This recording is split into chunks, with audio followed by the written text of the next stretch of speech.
സാക്ഷിക്കുന്നു.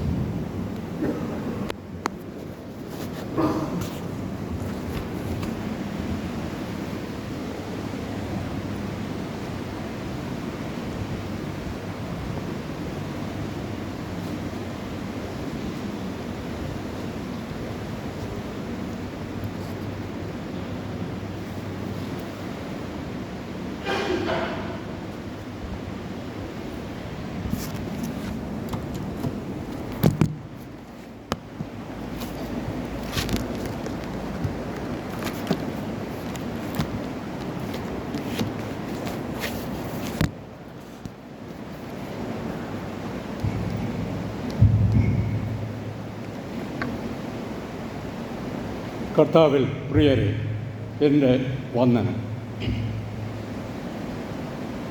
നമ്മുടെ അല്പസമയത്തെ ധ്യാനത്തിനായി തിരുവചനത്തിൽ നിന്ന് 3 തരത്തിലുള്ള മനുഷ്യരെ പറ്റി ചിന്തിക്കാനാണ് ആഗ്രഹിക്കുന്നത്. ഒന്നാമതായി, ദൈവത്തിൽ വിശ്വസിച്ച് ദൈവത്തെ അനുസരിച്ച് ജീവിക്കുന്നവർ. രണ്ടാമതായി, ദൈവത്തെ അനുസരിക്കാതെ ദൈവത്തിന് വിരോധമായി തന്നിഷ്ടത്താൽ ജീവിക്കുന്നവർ. മൂന്നാമതായി, ദുഷ്ടത വിട്ടുമാറി ദൈവസന്നിധിയിൽ അനുതപിക്കുന്നവർ. നമുക്ക് തലകളെ വണക്കാം, പ്രാർത്ഥിക്കാം. ഞങ്ങളെ സ്നേഹിക്കുന്ന സ്വർഗസ്ഥനായ പിതാവേ, ഈ ദിവസത്തിൻ്റെ അതിരാവിലെ സമയം ദേവാലയത്തിൽ കടന്നു വരുന്നതിനും ദൈവത്തെ ആരാധിക്കുന്നതിനും സ്തുതിക്കുന്നതിനും സ്തോത്രം കരയറ്റുന്നതിനും നന്ദി കരയറ്റുന്നതിനും ഞങ്ങളെ ഒരുക്കിയ വൻ കൃപയ്ക്കായി സ്തോത്രം ചെയ്യുന്നു. ഇന്ന് വരാൻ സാധിക്കാതെ പോയവരെയും കരങ്ങളിൽ സമർപ്പിച്ച് പ്രാർത്ഥിക്കുന്നു പിതാവേ. ഇന്നിവിടെ തലകളെ വണക്കിയിരിക്കുന്ന ഓരോരുത്തരെയും വീണ്ടും താഴ്ത്തി സമർപ്പിക്കുന്നു. അവിടുന്ന് അവരുടെ മനസ്സിനെ ശാന്തമാക്കണേ, ഏകാഗ്രമാക്കണേ, നിർമ്മലമാക്കണേ. അല്പസമയം തിരുസന്നിധിയിൽ ഇരിക്കുന്നതിന് അവരെ ഒരുക്കണമേ, യോഗ്യരാക്കണേ. അച്ഛനെയും കൊച്ചമ്മയും കരങ്ങളിൽ സമർപ്പിച്ച് പ്രാർത്ഥിക്കുന്നു. അവിടുന്ന് വരെ കൂടുതലായി ബലപ്പെടുത്തണേ, അവിടുത്തെ കൃപയാൽ നിറയ്ക്കണമേ പിതാവ്. വിശിഷ്യ അനേകം സീനിയർ സിറ്റിസൺസ് ഇന്ന് അവരുടെ ഭവനങ്ങളിൽ ഏകരായി താമസിക്കുന്നു പിതാവ്.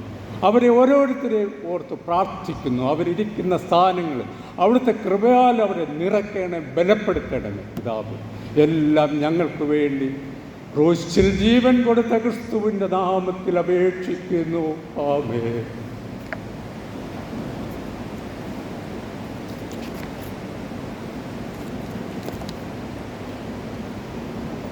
കുറച്ച് വർഷങ്ങൾക്ക് മുമ്പ് വായിച്ച ഒരു കഥയാണ് എൻ്റെ ഓർമ്മയിൽ വരുന്നത്. എൻ്റെ മനസ്സിനെ വളരെയധികം സ്പർശിച്ച ഒന്നാണ്. മരുഭൂമിയിൽ രോഗിയായ ഒരു പക്ഷി തനിയെ താമസിച്ചിരുന്നു. അതിൻ്റെ ചിറകുകൾ കൊഴിഞ്ഞുപോയി. കുടിപ്പാൻ വെള്ളമോ കഴിപ്പാൻ ആഹാരമോ വിശ്രമിപ്പാൻ ഒരു കൂടോ ഉണ്ടായിരുന്നില്ല. വളരെ പരിതാപകരമായ അവസ്ഥ. ഒരു ദിവസം ഒരു പ്രാവ് അതുവഴി കടന്നുപോയി. ദുഃഖിതയായ പക്ഷി പ്രാവിനോട് ചോദിച്ചു, നീ എവിടേക്കാണ് പോകുന്നത്? അത് പറഞ്ഞു, ഞാൻ സ്വർഗത്തിലേക്കാണ് പോകുന്നത്. എൻ്റെ ഈ ദുരിതമൊക്കെ എന്ന് തീരുമെന്ന് ചോദിച്ചറിയാമോ? തീർച്ചയായും എന്ന് പറഞ്ഞ് പ്രാവ് സ്വർഗത്തിലേക്ക് പോയി. പ്രാവ് സ്വർഗത്തിലെത്തി. പക്ഷിയുടെ ദൂത് മാലാഖമാരിൽ പ്രധാനിയുമായി പങ്കുവച്ചു. മാലാഖ പറഞ്ഞു, ഇനി 7 വർഷത്തേക്ക് ഒരു മാറ്റവും ഉണ്ടാകില്ല, സന്തോഷം ഒന്നും ഉണ്ടാകില്ല. ദുഃഖിതയും ക്ഷീണിതയുമായ പക്ഷിയുടെ ഹൃദയം തകർന്നു പോകും ഇതറിഞ്ഞാൽ. പ്രാവ് ചോദിച്ചു, എന്തെങ്കിലും പരിഹാരമുണ്ടോ? മാലാഖ പറഞ്ഞു, അതിനോട് പറയുക,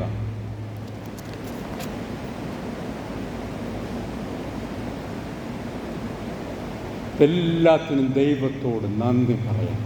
എല്ലായ്പ്പോഴും tell him to recite this words, thank you God for everything always. പ്രാവ് വീണ്ടും പക്ഷിയെ കണ്ടപ്പോൾ മാലാഖയുടെ ദൂത് പക്ഷിയെ അറിയിച്ചു. പിന്നെ 7 ദിവസത്തിന് ശേഷം പ്രാവ് വീണ്ടും പക്ഷിയെ കണ്ടു. പക്ഷി വളരെ സന്തോഷമായിരിക്കുന്നു.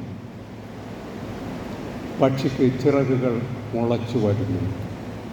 മരുഭൂമിയിൽ ചെറിയ കുളത്തിൽ വെള്ളം കണ്ടു. ചെറിയ ഒരു ചെടി മുളച്ചു വരും. പക്ഷി പാടുകയും ഡാൻസ് ചെയ്യുകയും ചെയ്തുകൊണ്ടിരിക്കുന്നു. പ്രാവ് അത്ഭുതപ്പെട്ടു. പ്രാവ് സ്വർഗത്തിലെത്തി കണ്ടതൊക്കെ മാലാഖയോട് പറഞ്ഞു. മാലാഖ പറഞ്ഞു, കണ്ടതൊക്കെ ശരിയാണ്. ഈ 7 വർഷത്തേക്ക് യാതൊരു മാറ്റവും ഉണ്ടാവില്ല എന്ന് പറഞ്ഞതും ശരിയാണ്.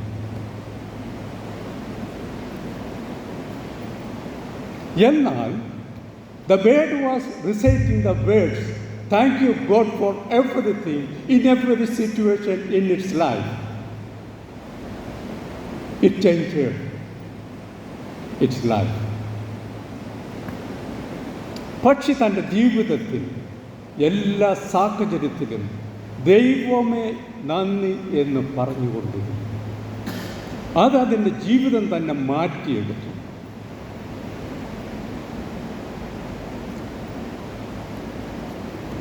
പക്ഷി പൊള്ളുന്ന മണലിലേക്ക് വീണപ്പോൾ പറഞ്ഞു, ദൈവമേ എല്ലാത്തിനും നന്ദി.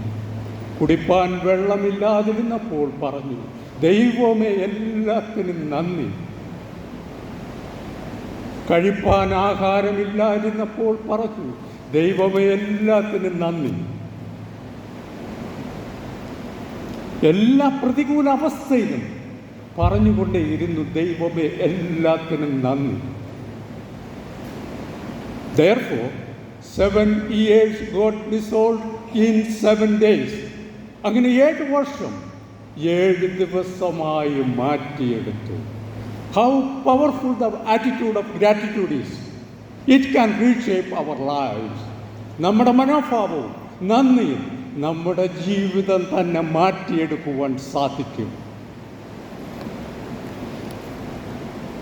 പ്രിയപ്പെട്ടവരെ, നമ്മളിൽ പലരിൽ നിന്ന് 7 വർഷമോ 10 വർഷമോ അതിലധികമോ ദുരിതത്തിലും കഷ്ടതയിലും കൂടി പോകുന്നവർ ഉണ്ടാവാം.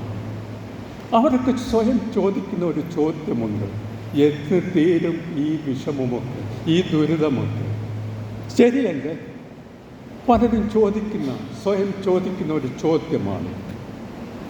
അവസാനത്തെ പിടിവള്ളിയായിട്ടാണ് പലരും ദൈവത്തെ സമീപിക്കുന്നതും പ്രാർത്ഥിക്കുന്നതും ആശ്രയിക്കുന്നതും. എന്നിട്ടും ഒരു മാറ്റവും ഉണ്ടാവുന്നില്ല. എന്താണ് കാരണം? ആരെങ്കിലും ചിന്തിച്ചിട്ടുണ്ടോ?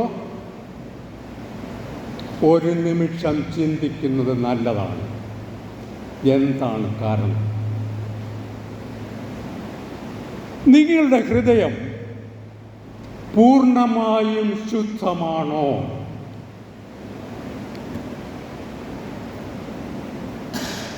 ആരോടെങ്കിലും പിണക്കവും വിദ്വേഷവും ഉണ്ടോ? നിങ്ങൾ ആരെയെങ്കിലും വേദനിപ്പിക്കുകയോ മുറിപ്പെടുത്തുകയോ ചെയ്തിട്ടുണ്ടോ? അവരോടൊക്കെ നിരപ്പായോ? നിങ്ങളെ വേദനിപ്പിച്ചവരോട് ക്ഷമിക്കുകയും പൊറുക്കുകയും ചെയ്തോ? മലിനപ്പെട്ട ഒരു ഹൃദയവുമായി ദൈവസന്നിധിയിൽ അപേക്ഷിച്ചാൽ, പ്രാർത്ഥിച്ചാൽ അത് എത്തേണ്ടിടത്ത് എത്തുകയില്ല. ഞാൻ എൻ്റെ വിഷയത്തിലേക്ക് വരാം. നാം ഇന്ന് ചിന്തിക്കാൻ ആഗ്രഹിച്ചത് 3 ചിന്തകളാണ്. 3 തരത്തിലുള്ള മനുഷ്യരെ പറ്റിയാണ്. ഒന്നാമതായി, ദൈവത്തെ അനുസരിച്ച് ദൈവത്തിൽ വിശ്വസിച്ച് ജീവിക്കുന്നത്.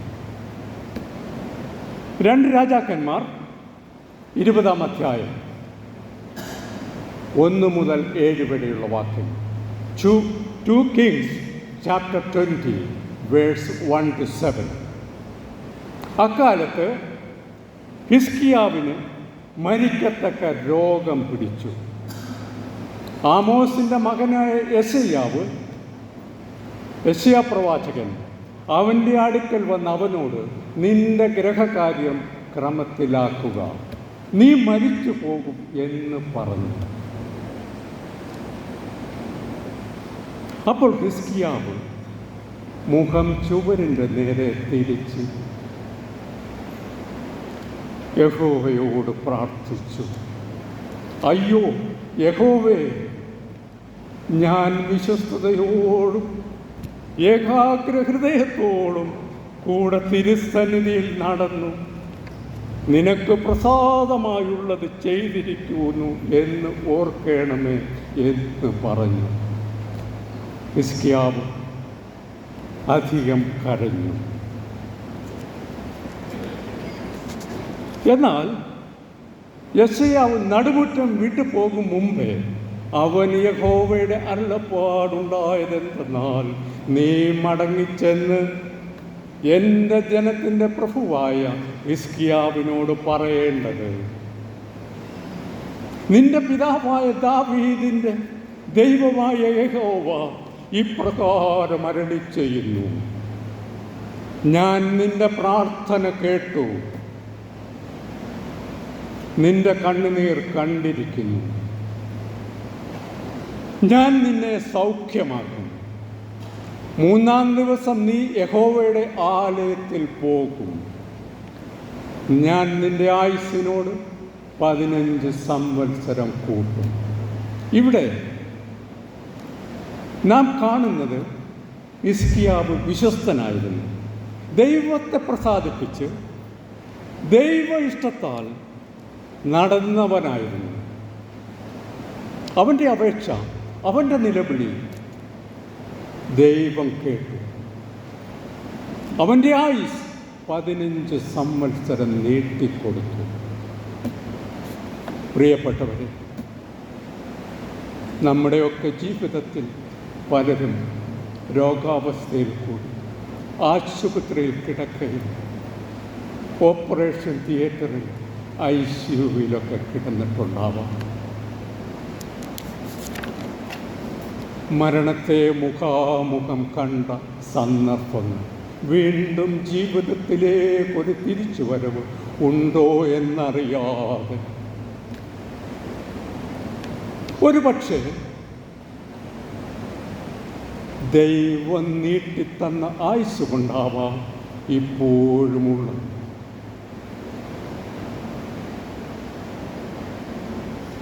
രണ്ടാമതായി, ദൈവത്തെ അനുസരിക്കാതെ ദൈവത്തിന് വിരോധമായി തന്നിഷ്ടത്താൽ ജീവിക്കുന്നവർ.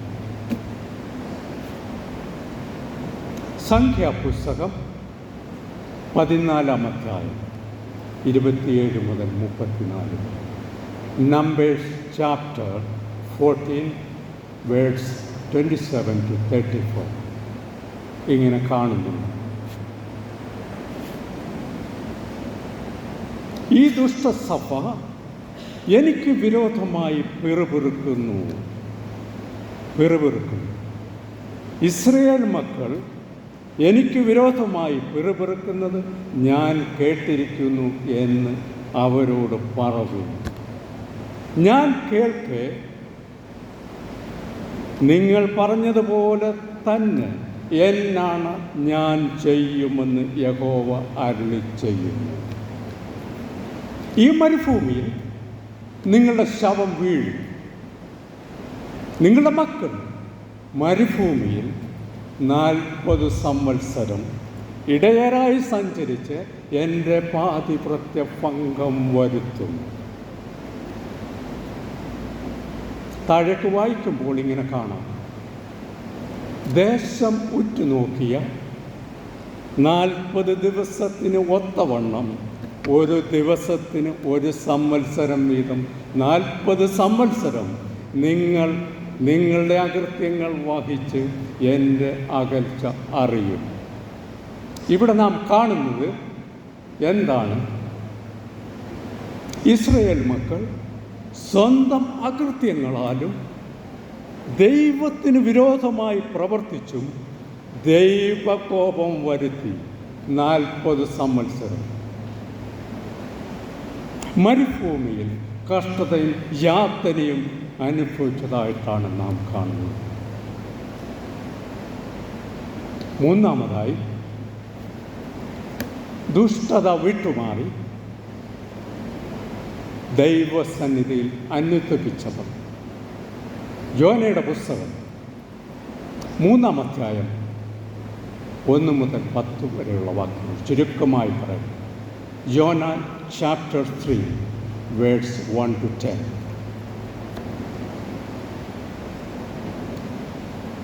നിനവയുടെ ദുഷ്ടത ദൈവസന്നിധിയിൽ എത്തിയപ്പോൾ യഹോവ യോനയോട് അരുളി ചെയ്തത്, നീ അവിടെ ചെന്ന് അവർക്ക് വിരോധമായി സംസാരിക്കുക എന്ന്. യോന നിനവയിൽ ചെന്ന് ഇനി 40 ദിവസം കഴിഞ്ഞാൽ നിനമേ ഉന്മൂലമാകും എന്ന് ഘോഷിച്ചു പറഞ്ഞു. എന്നാൽ നിനവേക്കാർ ദൈവത്തിൽ വിശ്വസിച്ചു, ഒരു ഉപവാസം പരസ്യം ചെയ്തു. വർത്തമാനം നിനവെ രാജാവിൻ്റെ അടുക്കലെത്തിയാറെ അവൻ സിംഹാസനത്തിൽ നിന്നും ഇറങ്ങി രാജവസ്ത്രം നീക്കി രട്ടുടുത്ത് വെണ്ണീറിൽ ഇരുന്നു. നിനവയിലെങ്ങും ഒരു വസ്തുവും ആസ്വദിക്കാതെ ഉച്ചത്തിൽ ദൈവത്തെ വിളിച്ചപേക്ഷിച്ചു.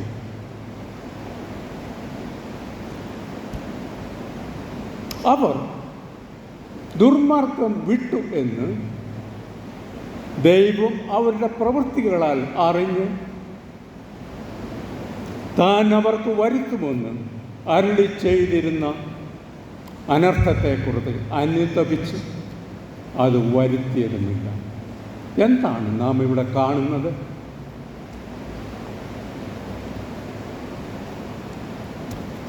നിനവേക്കാരുടെ വിശ്വാസം, അനുതാപം, തിരുത്തൽ, ദൈവത്തിലുള്ള അർപ്പണ മനോഭാവം, ഇതൊക്കെ കൊണ്ട് അവർ സ്വന്തം ജീവനും സ്വന്തം രാജ്യവും വീണ്ടെടുത്തതായിട്ടാണ് കാണുന്നത്.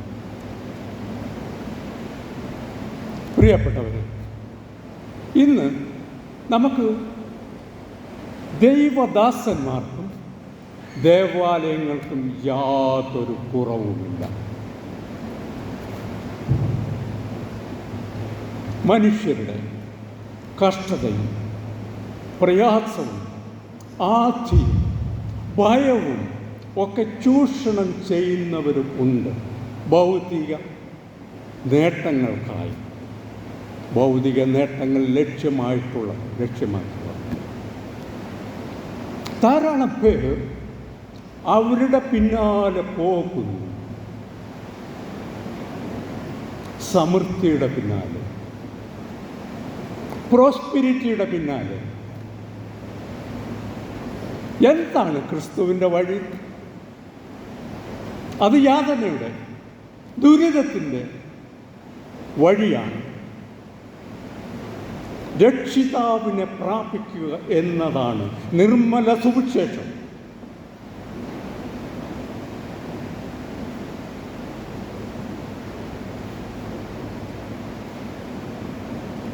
ദാവീദ് തൻ്റെ ജീവിതത്തിൽ ഉടനീളം ദൈവത്തെ സ്തുതിക്കുകയും നന്ദി കരയറ്റുകയും ചെയ്തിരുന്നു.